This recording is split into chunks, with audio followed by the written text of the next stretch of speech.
Lanjutkan dengan tema kita tahun ini. Saat saya merenungkan suatu yang dahsyat yang Tuhan katakan dalam kehidupan kita. Suatu tema yang sangat dahsyat yang saya pelajari yaitu dikatakan pada pagi hari ini yaitu whenever we are together there is home. Silakan ditayangkan aja tulisannya.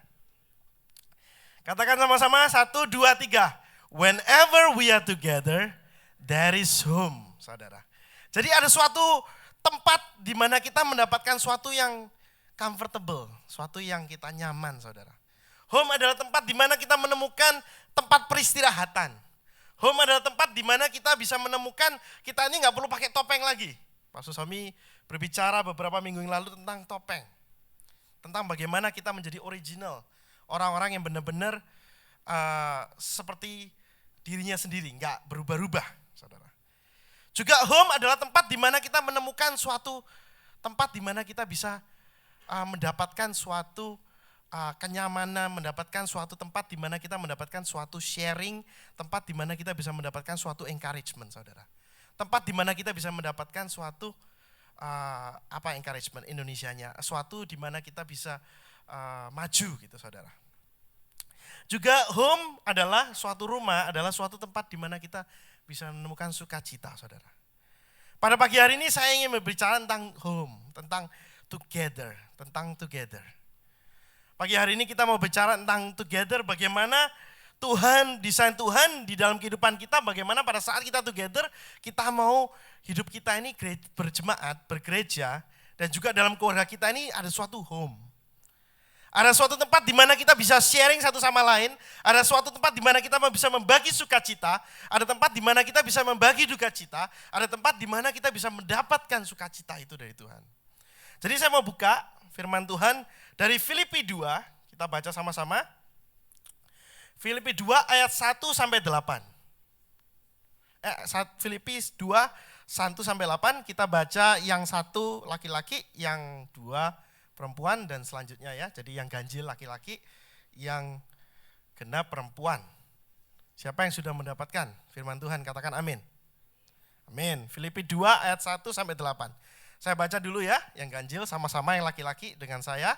Filipi 2 ayat 1 dikatakan, jadi karena dalam Kristus ada nasihat, hiburan kasih, ada persekutuan roh, ada kasih mesra dan belas kasihan.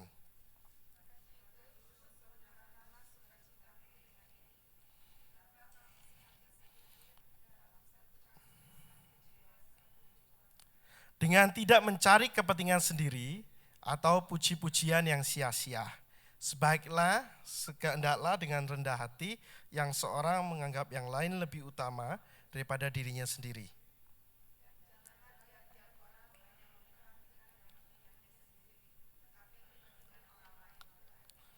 Hendaklah kamu dalam hidupmu bersama menaruh pikiran dan perasaan yang terdapat juga dalam Kristus Yesus.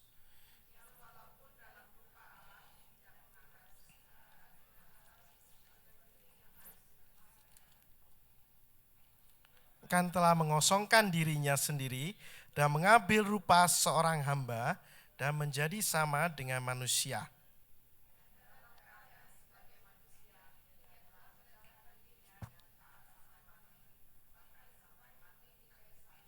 Amin.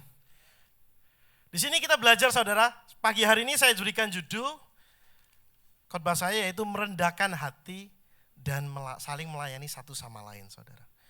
Di sini kita bisa melihat dikatakan di dalam firman Tuhan ayat ke-6, ayat ke-5 dikatakan, hendaklah kamu dalam hidupmu bersama menaruh pikiran dan perasaan yang terdapat juga dalam Kristus Yesus. Yang walaupun dalam rupa Allah tidak menganggap kesetaraan dengan Allah itu sebagai milik yang harus dipertahankan. Melainkan mengosongkan diri, mengambil rupa seorang hamba dan menjadi manusia. Pada pagi hari ini kita mau belajar. Di dalam kita together, dalam kita bersama, ada satu yang Tuhan ingin bawa dalam kehidupan kita. Ada suatu karakter yang Tuhan ingin berikan dalam kehidupan kita. Karakter rendah hati dan karakter bisa saling melayani satu sama lain. Minggu lalu Pastor Suami mengatakan tentang rela berkorban. Pada pagi hari ini Tuhan mau membawa kita lebih lagi, melihat contoh daripada Kristus. Dikatakan, hendaklah kamu menaruh pikiran dan perasaan yang terdapat juga dalam Kristus Yesus. Artinya kita mau taruh pikiran kita, perasaan kita menaruh pikiran kita dan perasaan kita itu seperti Tuhan Yesus Kristus. Dikatakan di sini Tuhan Yesus sampai turun dalam rupa Allah, tidak menganggap kesetaraan dengan Allah itu sesuatu yang perlu dipertahankan. Malah Tuhan mengambil rupa seorang hamba, menjadi manusia. Di sini kita belajar tidak hanya karena kasih, tapi juga Tuhan ingin approach us. Tuhan ingin mendekat kepada kita. Tuhan bukan hanya Tuhan yang ingin memberikan kasih-Nya untuk saudara dan saya, tidak hanya Tuhan yang ingin memberikan kasih keselamatan, tapi juga Tuhan yang mau turun. Tuhan yang mau bersama-sama dengan kita. Maka saya percaya pada saat kita mempelajari, saat kita merenungkan tentang apa yang dikatakan firman Tuhan ini, dikatakan yaitu kita menaruh pikiran kita, perasaan kita di dalam pemikiran dan perasaan Tuhan Yesus Kristus. Kita akan mengerti apa yang Tuhan ingin mau lakukan dalam kehidupan kita, saudara. Ada satu statement dulu waktu saya masih baru pertama kali terima Tuhan. Ini statement yang cukup populer, trendy, dan bahkan ada bandnya segala gitu dibuat. Terus kita yang muda-muda, masih muda, sekarang sudah sedikit muda masihan. Itu pakai band tulisannya apa? What would Jesus do? WWJD. Jadi Tuhan ingin kita menaruh pemikiran kita dan perasaan kita bagaimana, apa yang menjadi perasaan Tuhan kita. Saudara, Tuhan kita adalah Tuhan yang menginginkan kita bersama, dan Tuhan kita adalah Tuhan yang ingin melayani kita. Tadi pagi waktu Pastor Robin membawakan tentang 6 hari waktu Tuhan menciptakan dunia, siapa yang dapat 50, siapa yang dapat 0, siapa yang dapat 100. Tadi pagi ada kuis dari Pastor Robin. Dikatakan hari pertama Tuhan membentuk apa? Tuhan create apa pada hari pertama? Tuhan create light. And then Tuhan create ini, itu, saya sendiri sempat fail tadi. Nah, tapi kenapa? Satu hal yang kita bisa belajar. Kenapa Tuhan menciptakan dunia? Tuhan ciptakan garden, Tuhan ciptakan tumbuh-tumbuhan, Tuhan ciptakan hewan, Tuhan ciptakan animal, Tuhan ciptakan semua itu kenapa? Apakah Tuhan perlu animal untuk makan? Apakah Tuhan memerlukan akan suatu taman yang begitu indah? Taman Firdaus? Apakah Tuhan membutuhkan buah-buahan yang begitu banyak untuk Tuhan makan karena Tuhan kelaparan? Apakah Tuhan membutuhkan suatu light karena Tuhan gak bisa melihat? Dengan apa Tuhan menciptakan semua ini? Di sini kita bisa melihat karakter daripada Allah. Karakter Allah yang ingin melayani manusia, karakter Allah yang menunjukkan pemikiran Allah, perasaan Allah ingin melayani kita. Jadi semua ini diciptakan. Waktu saya mempelajari firman Tuhan, saya mulai merenungkan kenapa Tuhan melakukan semua ini. Jawabannya hanya satu, saudara, karena dikatakan dalam firman Tuhan pada saat setelah manusia diciptakan, the creation is done. Suatu plan yang Tuhan buat, suatu rencana yang Tuhan buat itu selesai. Proyeknya Tuhan pada saat Tuhan menciptakan manusia, proyeknya Tuhan selesai. Proyeknya selesai, saudara. Proyeknya final, sudah selesai. Kenapa? Karena manusia adalah dari segala yang dilakukan ini tujuannya kemana? Tujuannya untuk kita, saudara dan saya. Semua hal yang diciptakan itu tujuannya untuk menyenangkan hati manusia, untuk manusia gunakan, saudara. Nah, di sini kita bisa melihat Tuhan kita, ya Tuhan yang benar-benar mengerti kebutuhan kita, Tuhan yang benar-benar rendah hati, Tuhan yang benar-benar ingin merendahkan dirinya untuk bersama-sama dengan kita, saudara. Nah, ini karakter yang Tuhan mau ada dalam kehidupan kita. Saya ingin bagikan beberapa yang saya pelajari kepada saudara sekalian. Yang pertama yaitu dikatakan di dalam firman Tuhan. Yang pertama, karakter apa yang Tuhan ingin bawa dalam kehidupan kita? Yang pertama dikatakan, dan ayat kedua dikatakan, karena itu sempurnakanlah sukacitaku dengan ini. Hendaklah kamu sehati sepikir dalam satu kasih, satu jiwa, satu tujuan, titik. Di situ aja. Jadi dikatakan sempurnakanlah sukacitaku dengan ini. Hendaklah kamu sehati sepikir dalam satu kasih, satu jiwa, satu tujuan. Yang pertama yaitu sukacita akan mengalir dalam kehidupan kita kalau ada kesehatian, saudara. Sukacita akan mengalir dalam kehidupan keluarga kita. Sukacita akan mengalir dalam kehidupan gereja kita. Sukacita akan mengalir di dalam keadaan pekerjaan kita.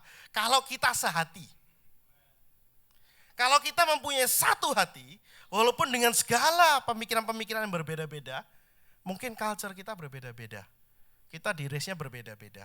Tempat tinggalnya pun berbeda-beda. Rumah kita berbeda-beda. Keadaan finansial kita berbeda-beda. Apa yang terjadi kepada saya belum tentu dialami oleh Jevon. Apa yang dialami oleh Jevon belum tentu dialami saya. Apa yang dialami oleh Edu belum tentu saya alami. Setiap daripada kita mempunyai sesuatu yang berbeda-beda. Tapi Tuhan memanggil kita di sini dikatakan, sempurnakanlah sukacitaku, hendaklah kamu sehati, sepikir dalam satu kasih, satu jiwa, satu tujuan. Keluarga, gereja, tempat kerja, dimanapun dimana kita ingin menjadi suatu tempat di mana ada sukacita, harus ada kesehatian. Yang pertama yaitu itu. Kita harus mempunyai satu tujuan, satu hati, dan satu pikir.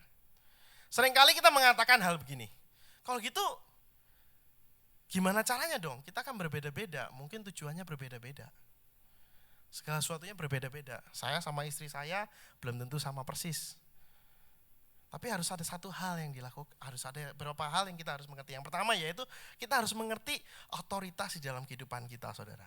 Di sini dikatakan dalam firman Tuhan, dikatakan dalam keadaan sebagai manusia, Yesus telah merendahkan dirinya dan taat sampai mati.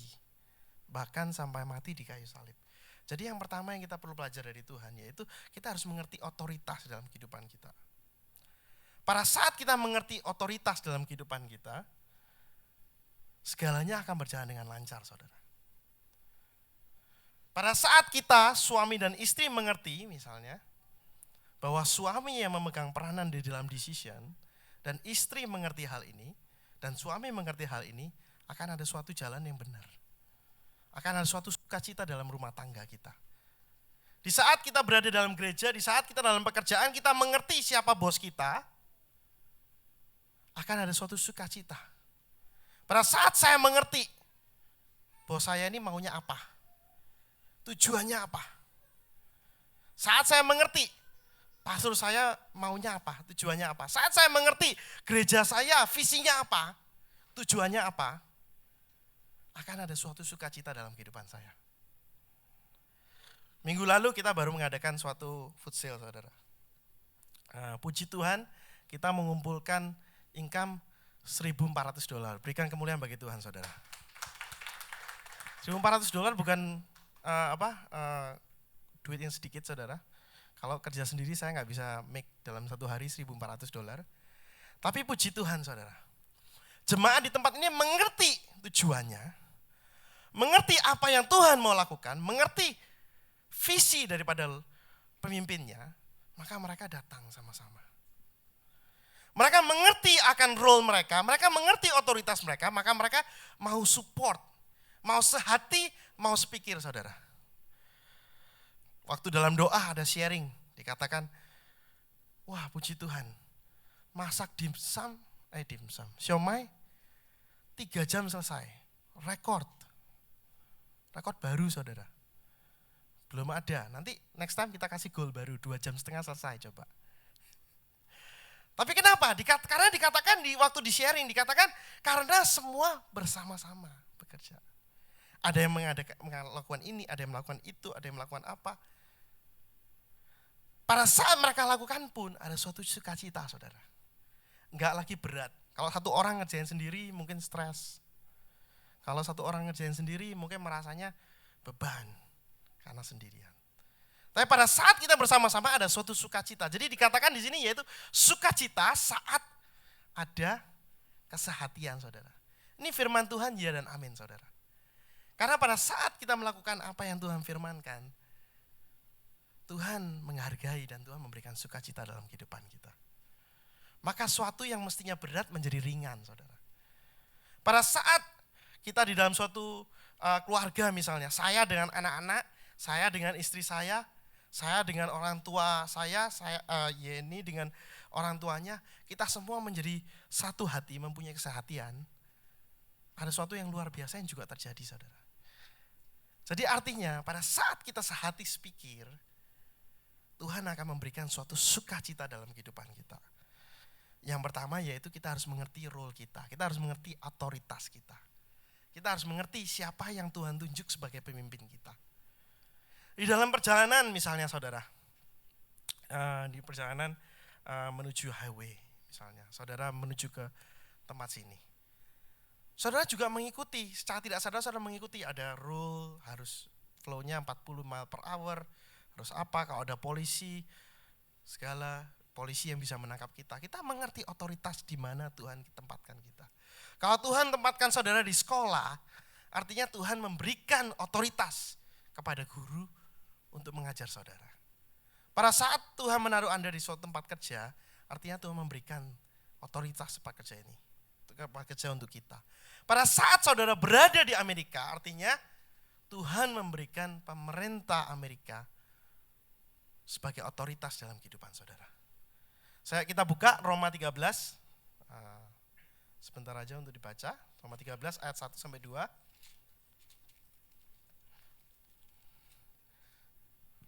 Silakan, kalau udah ketemu. Dikatakan dalam bahasa Indonesia, tiap-tiap orang harus tunduk kepada pemerintah yang di atasnya, sebab tidak ada pemerintah yang tidak berasal dari Allah, dan pemerintah-pemerintah yang ada ditetapkan oleh Allah. Sebab itu, barang siapa melawan pemerintah, ia melawan ketetapan Allah, dan siapa yang melakukannya akan mendatangkan hukuman atas dirinya. Firman Tuhan clear saudara, dikatakan tiap-tiap orang harus takluk kepada pemerintah yang di atasnya. Tuhan gak mengatakan takluk kepada pemerintah spiritual di atas saudara. Bukan demikian, gak dikatakan begini, tapi dikatakan authority di atas kita. Apakah itu gubernur kita, apakah itu mayor kita, apakah itu orang tua kita, walaupun orang tua kita pun mungkin belum menerima Tuhan, tapi di sini dikatakan let every soul be subject to the governing authority. Gak dijelaskan apakah hanya spiritual? No. For there is no authority except from God. Karena Tuhan kita Tuhan yang berkuasa atas segala-galanya, bukan hanya Tuhan yang berkuasa atas orang Kristen. Kalau kita memikirkannya bahwa pemerintah kita bolehkan ditunjuk oleh Tuhan, berarti kita percayanya hanya Tuhan kontrol kehidupan orang Kristen, tapi enggak mengontrol kehidupan orang yang tidak percaya Tuhan. Saat kita percaya bahwa Tuhan bekerja dalam segala sesuatu, kita mengerti bahwa ada otoritas Tuhan yang berikan. Yang kedua yaitu dikatakan mengerti tujuan dan purpose di dalam pelayanannya. Tuhan dikatakan Tuhan taat sampai mati, bahkan sampai mati di kayu salib dikatakan. Tuhan kita mengerti tugasnya. Mengerti kenapa dia datang ke dunia. Mengerti apa yang dia harus lakukan. Dan Tuhan datang ke dunia untuk membawa kesatuan. Nah ini satu yang kita harus bisa pelajari saudara, yaitu mengatakan mengerti tujuannya di dalam pelayanan saudara. Seringkali kita dalam melayani, seringkali kita dalam serve one another, dalam melayani satu sama lain, baik itu dalam pelayanan secara formal maupun yang gak formal saudara. Seringkali kita melupa kenapa kita melakukan apa yang kita lakukan. Tuhan kita, Tuhan yang mengerti tujuannya. Jadi pada saat Tuhan harus mati di kayu salib, dia mengerti akan tujuan kenapa dia melakukan hal itu. Tujuan Tuhan mengambil kayu salib adalah untuk membawa kesatuan bagi saudara dengan dia. Saudara dengan Tuhan. Nah kita pun dipanggil demikian saudara. Pada saat kita mengerti, sehati sepikir, artinya yaitu kita harus mengerti tujuannya, purpose-nya kita ini melayani itu apa. Tujuannya kenapa kita bergereja. Kita harus bisa mengerti bahwa kalau Tuhan membawa kita kepada kesatuan, yang kita lakukan seharusnya membawa kesatuan. Jadi kita harus memikirkan, kita taruh pemikiran kita, perasaan kita, kalau Tuhan, apa yang Tuhan mau sih dalam kehidupan kita. Kalau pada saat kita berbuat sesuatu kita pikirkan, apakah ini yang Tuhan mau? Apakah ini membawa kesatuan? Apakah ini membuat kita sehati sepikir? Apakah ini memecah belah atau ini membawa suatu kesatuan? Hal ini yang harus kita pikirkan setiap kali. Di dalam keluarga pun sama, nggak hanya di gereja tapi di keluarga pun sama. Pada saat di tempat kerja pun sama. Saya bisa Karena saya udah pernah sharing di sini, saya dekat dengan atasannya atasan. Atasan saya bukan atasan yang gampang. Saya udah sering sharing. Dia suka marah, emosian, marah-marahin kita terus gitu ya. Atasannya dia, atasannya lagi 2 tingkat di atas dia, itu dekat sama kita. Kalau saya ingin memiliki pemikiran, yaitu saya nggak mau sehati sama bos saya bisa komplain ke atasan saya yang paling tinggi. Bilang aja, ini gimana sih setiap kali begini-gini terus saya mesti keluar deh. It's very easy, mudah sekali untuk saya mengatakan hal ini. Tapi kalau saya melakukan itu, berarti saya nggak sehati sepikir dengan dia. Berarti saya nggak mempunyai satu tujuan dengan dia. Nah di sini kita belajar saudara. Kita harus mengerti tujuan kita. Kita mengerti apa yang Tuhan mau. Kalau kita mengerti akan sehati sepikir, berarti kita mengerti tujuan yang Tuhan ingin lakukan dalam kehidupan kita. Itu yang pertama. Yang kedua, Filipi 2, Mas Yan, saya akan banyak berbicara dalam Filipi 2. Filipi 2 ayat ke ke 4 dikatakan, dan janganlah tiap-tiap orang hanya memperhatikan kepentingan sendiri, tetapi kepentingan orang lain juga. Saudara, dikatakan di sini yaitu jangan mementingkan kepentingan sendiri. Berarti artinya kepentingan sendiri boleh nggak diperhatikan? Boleh. Tapi dikatakan di sini tetapi perhatikanlah kepentingan orang lain juga, saudara. Bahasa Inggrisnya dikatakan look out not only for his own interest, but also for the interest of others. Jadi hal-hal yang menjadi penting dalam kehidupan orang lain kita perlu perhatikan, saudara. Di dalam kita mau menjadi together, di dalam kita mau menjadi bersama, dalam kita mau menjadi gereja yang penuh sukacita, dikatakan yaitu kita perlu memperhatikan kepentingan orang lain. Memerlukan waktu, saudara. Memperhatikan kepentingan orang lain itu memerlukan waktu dan memerlukan tenaga. Karena saya sendiri belajar, saudara. Waktu Jumat lalu kita lagi sharing di dalam family care group, saya tanya gitu, saya ada suatu pertanyaan, saya sendiri nggak tahu jawabannya, jadi saya tanya gitu. Pertanyaannya apa itu? Di dalam melayani dalam family kita, tolong list hal-hal di mana kita bisa melayani lebih lagi yang mungkin disukai oleh istri atau suami saudara, tapi yang belum kita lakukan. Saya tanya demikian. Dan ternyata listnya lumayan ada, tapi ya cuma 3 gitu. Dari begitu banyak orang dapat 3, dari begitu banyak orang cuma dapat 2 gitu. Jadi di sini saya belajar, saudara. Waktu saya sendiri bertanya pun saya memikirkan, apa yang Tuhan tuh ingin mau kita lakukan ini, memperhatikan kepentingan orang lain ini apa sih? Bagaimana kita lebih lagi bisa memperhatikan kepentingan orang lain? Kepentingan saya sendiri saya tahu, tapi kepentingan orang lain saya nggak tahu mungkin. Kepentingan orang lain adalah suatu yang nggak mudah untuk kita pikirkan. Bahkan aja kadang-kadang kita aja butuh sesuatu itu apa aja belum tentu kita tahu. Pernah saudara mengalami dalam kehidupan saya, saudara tiba-tiba merasa misalnya discouraged atau down gitu ya, atau moody. Saudara nggak tahu apa yang saudara butuhkan. Pernah mengalami demikian, saya juga mengalami dalam kehidupan saya. Kadang-kadang kita aja nggak tahu apa yang kita butuhkan. Kadang-kadang kita nggak mengerti apa yang kita butuhkan. Banyak orang mengatakan happy hour is the time to be happy gitu. Ya kan? Mereka nggak mengerti apa yang mereka butuhkan, saudara. Banyak dalam kehidupan kita pun kita juga nggak mengerti apa yang kita butuhkan. Seringkali kita nggak ngerti, kita sendiri aja nggak ngerti. Apalagi kebutuhan orang lain. Tapi di sini Tuhan ingin mengajarkan kepada kita, perhatikan kepentingan orang lain.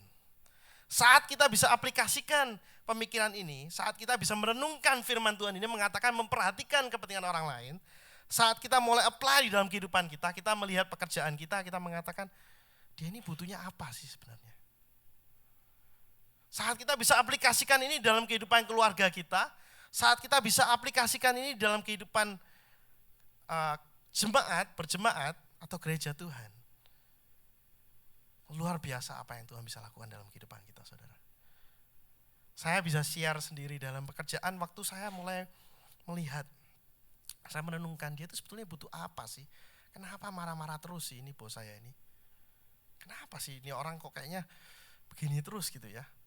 Nah Tuhan mulai bukakan, perlahan-lahan Tuhan mulai bukakan. Tuhan mulai bukakan hal-hal di mana oh ternyata begini. Nah, pada saat kita mulai bisa mengerti, memperhatikan kepentingan orang lain, di sini Tuhan mulai bekerja dalam kehidupan kita, saudara. Tuhan bukan membukakan kepentingan orang lain untuk kita gosipin, jangan sampai salah nanti gosipan lagi. Tapi untuk kita bisa fulfill their needs, saudara. Nah, seringkali hal ini mungkin nggak terjadi dalam kehidupan kita. Kita susah sekali untuk memperhatikan kepentingan orang lain karena mungkin kita mempunyai beberapa hal, yaitu yang pertama mungkin kita punya group attitude. Kita mikirkannya ya saya kenalnya sama si ini ya ini aja gitu. Saya kenalnya sama si itu ya itu aja gitu. Nah, makanya di dalam gereja Tuhan kita mau ada suatu effort, ada waktu yang kita bisa spend. Makanya kita mengadakan, kenapa kita makan bersama-sama? Kita sering fellowship sama-sama. Gereja kita percaya dengan care group, kita ngadakan care group. Baik family care group maupun youth care group. Kita percaya dengan persetujuan doa. Kita berdoa bersama. Kita percaya dalam nanti ada men ministry, women ministry, marketplace. Kita percaya dengan setiap hal-hal ini karena di sini Tuhan ingin menunjukkan kebutuhan saudara dan saya ini bisa kita saling mempelajari kepentingan satu sama lain dari sini, saudara. Tanpa kita membangun waktu, tanpa kita spend tenaga kita, tanpa kita mau tahu satu sama lain, tanpa kita mau care satu sama lain, gak akan ada bisa. Kita bisa mengerti togetherness. Pada saat kita mulai mengerti, oh ya, that's why we do doa. Pada saat itu kita bisa mengerti kebutuhan doa orang-orang. Saya the other day ambil foto, iseng, bukan untuk khotbah sebetulnya, tapi somehow berguna. Saya the other day ngambil foto doa, foto list doa kita, pokok-pokok doa kita. Dikatakan di sini berdoa untuk church building, berdoa untuk fund, pembangunan fund, berdoa untuk misi, berdoa untuk jemaat, untuk musician, untuk student, profesional, berdoa untuk Gretchen, berdoa untuk Daniel, berdoa untuk Eddie, berdoa untuk Braden, berdoa untuk Aling, berdoa untuk school exam, berdoa untuk job, Efraim, Johan, Eddie, Pak Yanos. Saudara, di sini kita belajar mementingkan kepentingan orang lain. Di sini kita belajar, masih banyak lagi, saya nggak bisa baca semua, panjang list doanya. Tapi di sini kita belajar, saudara. Di sini kita belajar bagaimana kita mementingkan orang lain. Bagaimana kita berusaha mengerti kepentingan orang lain, apa yang mereka butuhkan. Bagaimana dalam kehidupan kita mulai memperhatikan kepentingan satu sama lain, saudara. Ini gereja yang Tuhan ingin bentuk. Ini gereja di mana ada sukacita. Ini gereja di mana kisah para rasul katakan, yaitu orang yang saling menolong satu sama lain karena mereka saling mengerti kebutuhan satu sama lain. List yang kita baca bukan untuk dicek apakah ada nama saya atau bukan. Karena mungkin nggak tahu, saudara.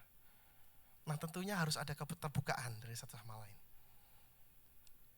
Pada saat kita ingin memberikan kepentingan orang lain lebih utama dari kita, pada saat kita memperhatikan kepentingan orang lain, tentunya kita yang ada kebutuhan juga bisa terbuka dengan kebutuhan kita.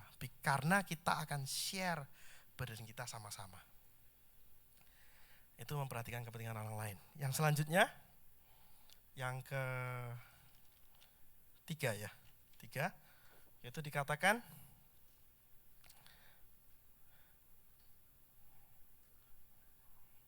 verse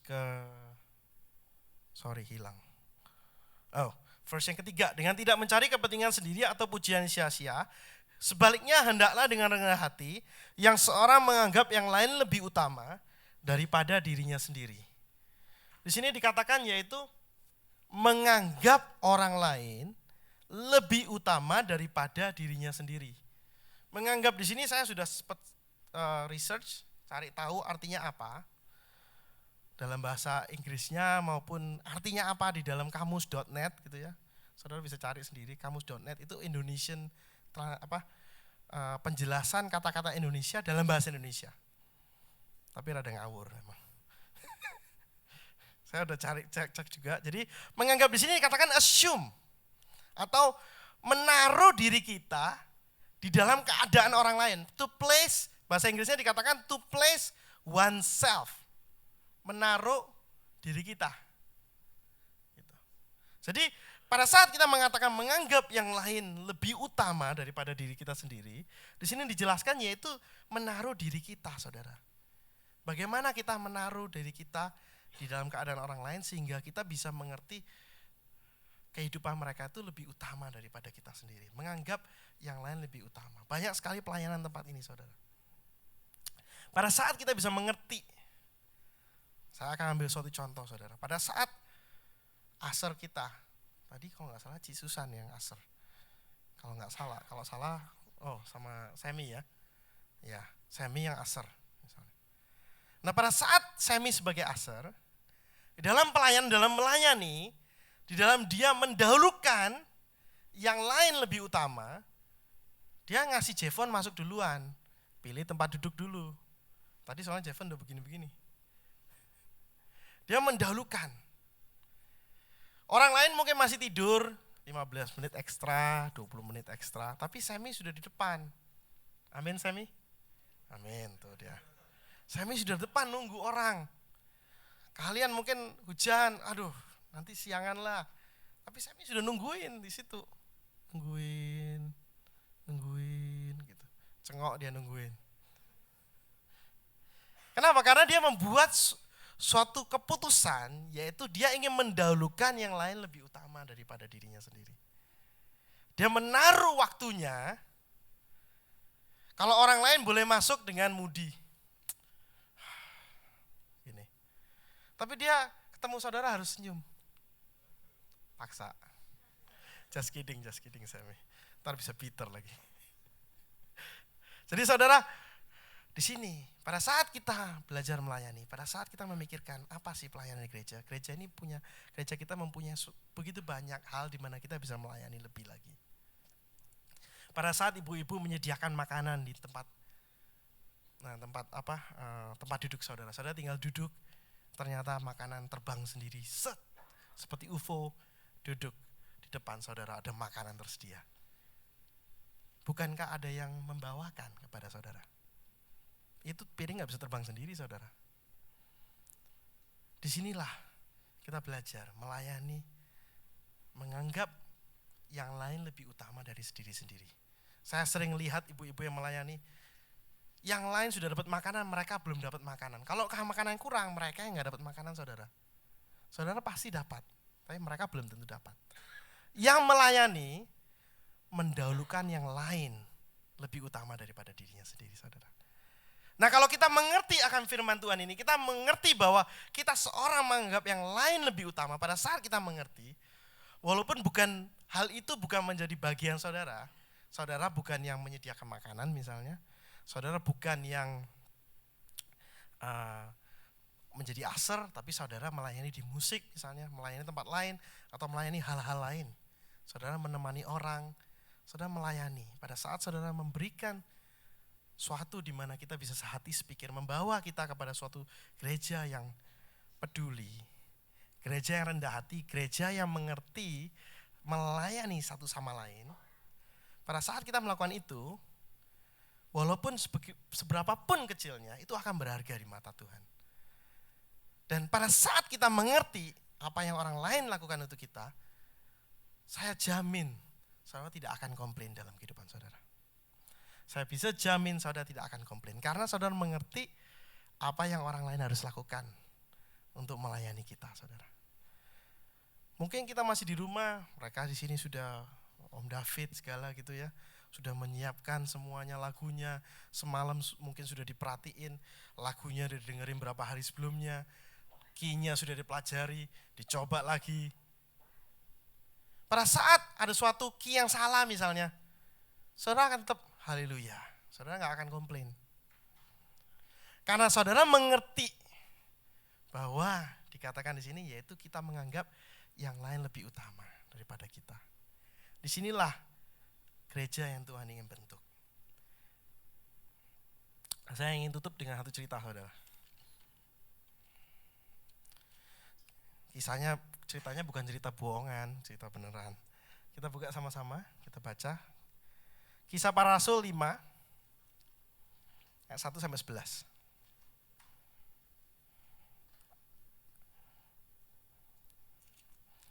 Nah, masih mencari.